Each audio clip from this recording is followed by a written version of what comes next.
Alright, we're going to talk about how to grade projects with rubrics today, and sometimes that can be a big hassle, but with a couple of free tools we're going to turn that into something that is digital, paperless, and really pretty easy and quick once you get the system down. Now, there are a number of moving parts in this one, and it might feel a little overwhelming as I go through the steps you need to take, but honestly it's just the first time. Once you get the pieces plugged in, then it's a simple process to pull in papers and get them graded in groups. So here are the 4 areas we'll have to deal with. We have to install a Google add-on for Sheets called Doctopus. And Doctopus connects with Google Classroom and pulls in assignments into a spreadsheet.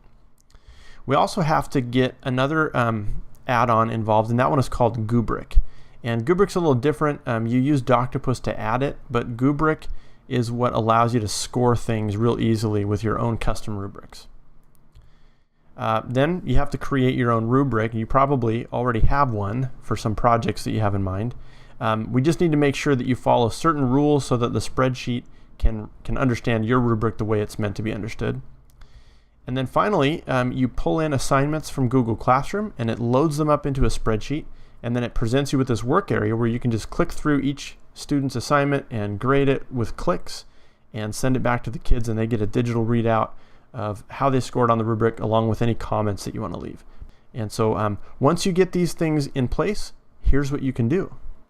What you're looking at here is the work area for using Goobric to score your student work. So I've got an assignment here that's full of nonsense text, but pretend this was a student paper that they had written.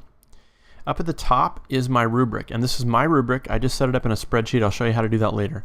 But see, each category is listed here: purpose, main idea, organization, style, mechanics. And for each one there's a possibility of 3 different scores, 3 being the best and 1 being the lowest score. And there's a description of what each score means. I click through each of my categories and I click on a score. And that gets recorded up here in this box. So go to main idea and I said it was a 1. I go to organization, I say that was a 3. Style was a 3, mechanics were a 2.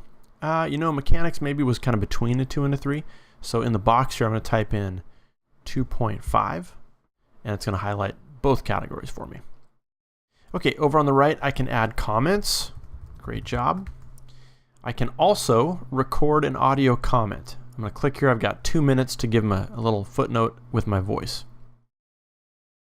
Jimmy, you did a great job, except for the introduction, which was terrible. So I'll stop the recording. It takes just a second here. Now I can listen back to what I said. Jimmy, you did a great job, except for the introduction, which was terrible. Okay, and then I can trash it and redo it, or I can say that's good and send it to Google Drive where it gets saved. And just like that, I have scored my students' work. And I can also check this box that says auto advance on submit, and that means as soon as I hit submit it takes me to the next student's work. So I hit submit, and then I'm on the next one, and I can score this one as well. So it's super fast. If you want to see what it looks like for the student, we'll go back and look at the previous one. The student has the rubric attached at the bottom of their paper with the scores that I gave them highlighted in gray, and comments are down here in text, and there's a link to the audio, and they can click that link and listen to my comments that I recorded. In the next video I'll show you how to set all this up.